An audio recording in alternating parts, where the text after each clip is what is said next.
Tapos meron siyang, dahil lang ina nito may lahi na itong bali durok. Durok ang naging nito, yung pinaka, nung inay natin yung ina na si Brown, yan yung naging resulta. Kaya yung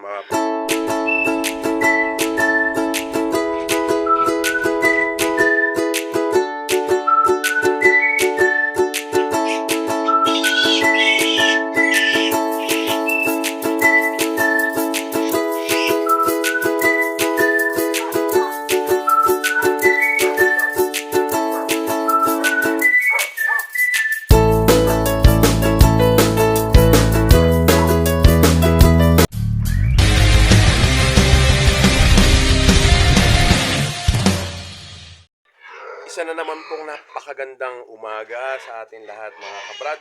Andito na naman po tayo sa ating mini farm. Dumalaw na naman tayo. Dahil nagpunta si Joel sa amin kagabi, binilita nga na ng anak nga daw yung isa nating crossbreed. Makikita ko sa inyo. Ito, mga kabrad, yung ating bagong panganak na crossbreed ngayon. Ito na, mga kabrad. Nung nakaraan linggo na binidyo natin, ito na siya. Ang naging anak niya, bali 6.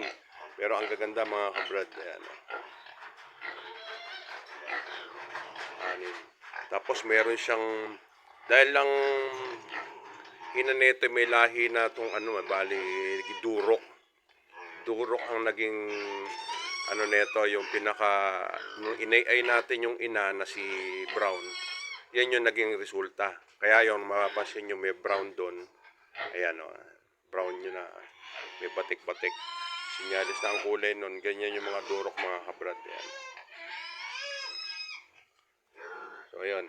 Tapos ito namang nandito na si Bruno, isinama na natin dito sa dalawa. Ayan. Siya na ngayon ang kakasta rito sa dalawa na yan. Dahil ito, hindi naman ito mag-inbreeding dahil hindi naman sila magkalahi talaga. Ang pinakabarako natin dito sa mga itim, ito si Bruno. Ngayon si Bruno, nabarako na rin itong si Tisay. Yan, si Tisay. Oh. Ito, nabarako na yan, mga kabrad. Sana nga sa susunod na panganak niya, madagdagan sana yung anak niya dahil yung nakaraan, parang 4 lang yata yung naging anak na itong si Tisay. Ito, yung ating crossbreed, ayan o, mapapansin nyo. Ang gaganda ng biik niya. Bali ng anak siya nung Friday ng madaling araw. Pero tingnan nyo naman, mga kabrad. Ang lulusog ng kanyang mga biik. Ito, mga kabrad, basal. Ito yung basal natin na inahin. Ito, yan, basta yung puti na yan. Tapos, itong isa dito, yan sa itim, bali, yung isa dito basal. Hindi ko alam dito kung ito, yan. Pero yun nandun na puti, basal yun. Bali, ang naging basal natin dito, 2. Ay, 3. 3 yan, bali. Yung naman doon sa kabila doon, mahina yung naging anak, naging 4 lang. Dapunta natin. Darating lang din kasi namin dahil bumili kami ng sapal. Pahirapan sa sapal ngayon. Kaya bumili na rin kami ng pigs. So ito, mga brad, yan. Gaganda, ang gaganda nila. Malibase 4 lang. Yan yung mga basal nating inahin, mga kabrad. Dahil ngayon, kaya kanina bumili kami ng sapal. 3 lang ang nakuha namin. Dahil ang sabi nga ng kinukuha namin, tagirap sa sapal ngayon dahil tag-init. Dahil sa kung bakit yung sapal agad, dahil siyempre tag-init, walang damong masyado. Yung mga baka, kambing nung may-ari, ginagamit nila yung sapal, kaya yun yan agad. So dito naman, mga kabrad, ito naman yung ating pabo. Ayan, dahil tag-init, kaya maganda yung ano ng alaga natin. Ayun, malalaki na yung pabo natin. Ayan, oh. Kaya kinukulong ni Joel to dahil ah, hindi sila makakain mabuti. Dahil inaagawan o pinapalo nung to, lalo na to, yung kanilang ama. Sa mga sisiw naman mga kabrad, marami tayo ngayon. Ayan, oh. Ayan, oh. Bagong babayan, oh. Ayan, oh. Sila pinalo mo, masakit ah.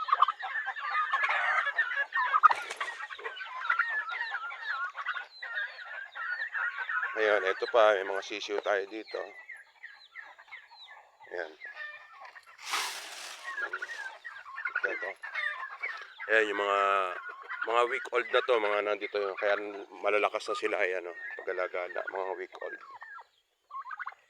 Ayun, may bagong baba rin dito, pinawalan ni Joel. Ayun, oh. Ito.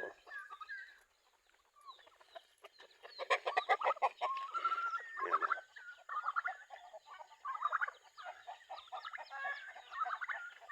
May bagong baba. Tapos dito rin, meron din itong day old na mga sisiw. Ayan. Ito. Ito siguro sinasabi ni Joel na tinira ng pusa dahil nabawasan. Yan, ito. Ito na naman, 1 week na to ata or mga... Well, ilang ano na to? May 1 linggo na to? Ito. Bali nasa... Wala pa to. Nasa mga 3 pa lang to siguro. Ito. Oo, kaya... Pwede na to, well, pag ano, pawalan mo na. Oo. Ito pa, medyo ano pala to dahil... Ayan, oh. Kaya marami yung sisiw natin mga kabrad. Tapos din niya, ayun, sa baba. Marami tayo doon. Yung mga bibiwel ng itlog na? Hindi pa? Wala pa. Wala pa tayong ano ngayon ng ating mga bibi. Ano to, lumahan, ano, nangingitlog? Naglilimlim. Meron dito tayo dito mga kabrad, no? Naglilimlim. Hindi makulungan ni Joel ng ano dahil dito sila ng itlog.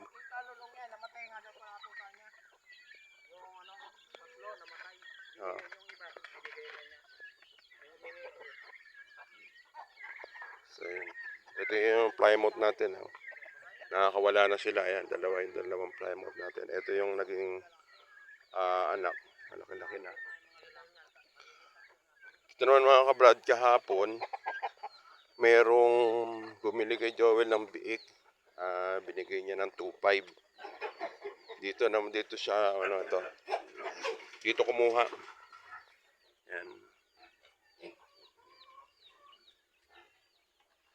Dito kumuha. Dito kasi, medyo iba na presyo nito dahil ito mas malalaki na to. Ayan. Mga papasin nyo. Ayan. Talagang magalitsuni na sila. Ayan. Pero dito, meron pa. Dito, yun yan. Hindi pa tayo nakakapagkapon.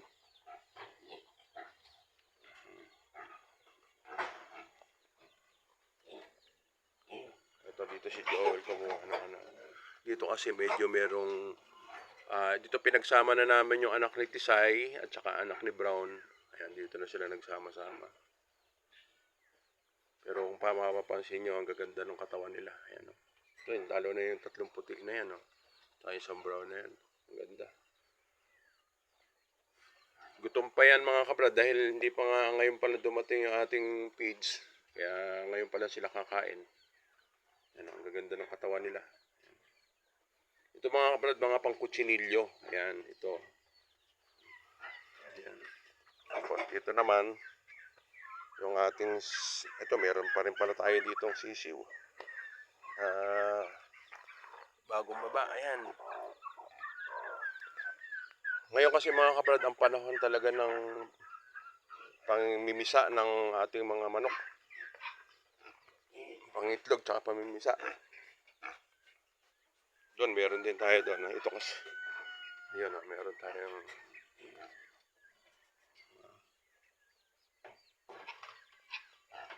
tayong manok dyan, no? Nangingitlog. Ito pa isang plymouth na natin, ayan, no? Dito kasi, pag lumuwag-luwag tayo dito, posible ito yung gagawin nating kulungan to, back to back.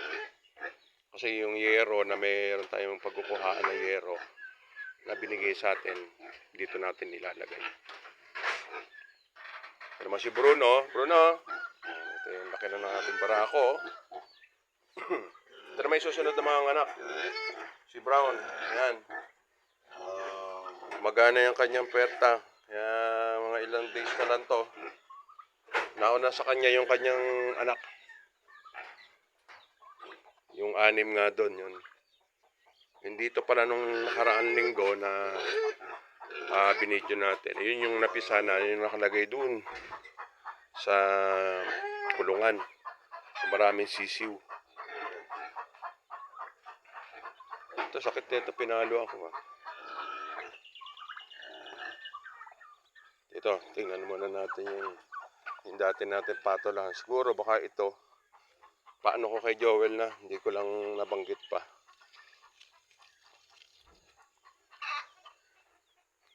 Yan yung ating patolahan dati. Pero maraming inani rito si Joel. Ayan.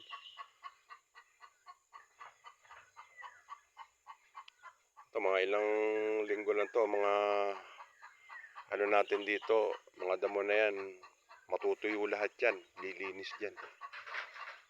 Dahil tag-init na naman. Pati ito, kaya mga puno natin, naglagas na.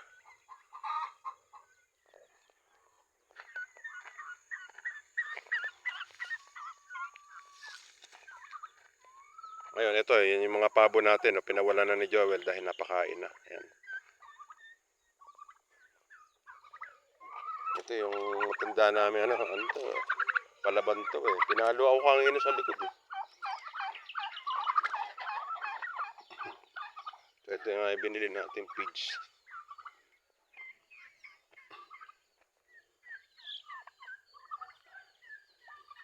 Marami tayo ngayon mga sisiw, mga kabrad. Marami natin sisiw.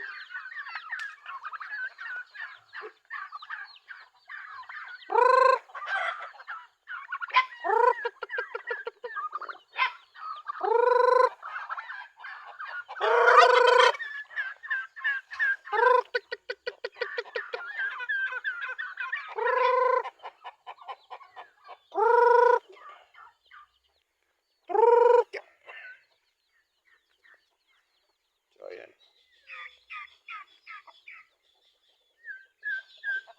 Yan, hindi natin lalagyan ng tubig nga dahil nasira yung ating motor. Kaya tinatsaga na lang ni Joel na magano doon, magsalok. Pero dahil meron na tayong kuryente doon kaya lang medyo mataas doon. Pagagapangin natin doon yan, tas dito sa baba para may kuryente na dito si Joel. Dahil napakahirap dito dahil pagdating ng gabi napakadilim. Kaya itong week na to, sikapin natin na makabitan na ng kuryente dito sa baba. Yung kasing metro nandoon sa taas, layo ang ubosing wire, napaka haba, siguro mga 2 box. Kulang ang 2 box dito na 0.8. Napakamahal pa naman ng wire. Ito natin mga pabo, sana wag silang bulutungin. Yan ang isang problema natin sa mga ganito na malalaki natin pabo. Pag inabot ng kaya kailangan maanahan natin to ng Palpax para pangontra sa bulutong.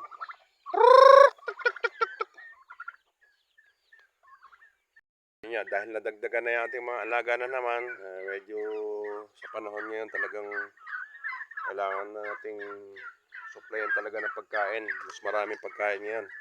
Yan, kamukha niyan, dala-dala ni Joel, sapal ng taho. Ang nakuha nga lang namin yun, 3 dahil yun yan, sabi ko nga, taghirap ang sapal ng taho ngayon ganito, tag-init dahil yung mga alagang hayop, kamukha ng kambing, baka, kalabaw, pagkaganyan, tuyo ang damo, kaya ang pinapakain nila, hinahaluan ng darak at saka sapal ng taho. Kaya malakas ang ano ng sapal ng taho ngayon, mga ibig sabihin, konti, konti ang nakukuha natin. Ayan.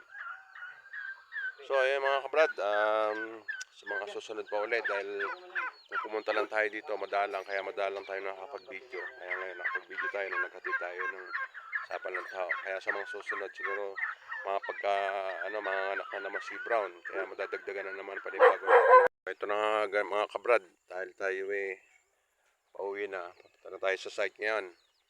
Kaya tingnan nyo muna yung view ng ating lugar dito. Pagka ganitong sobrang init na. Pag tag-ulan to, yan, talagang green na green yan. Yan. Yan, yan. Pero ngayon medyo dry na nga dahil hindi pa siya yung talagang tag-init talaga. Pero ito, ayan. Pagdating ng talagang tag-init, tuyo yan. Yung ano na yan. Ito. Nakikita mo parang ginras cutter. So ayan. Ayan mga brad. Dahil tayo nasa papunta na tayo ng site dahil 7:45 na. Medyo late. Ayan. Ganda ng view. Pero ito mga kabrad, subdivision na to. Nabili na yan. Pero matagal pa bago ma-develop. 6 years sabi. Pero nakaka 2 years na, bali 4 years na lang para ma-develop ng gusto. Pag dito ka na sa taas na, ayan, yun ang view. Doon yun sa amin, ayan. Bakit pa kami doon, sa taas. So ayun nga mga brad, muli. Napakarami salamat sa ating lahat. God bless po.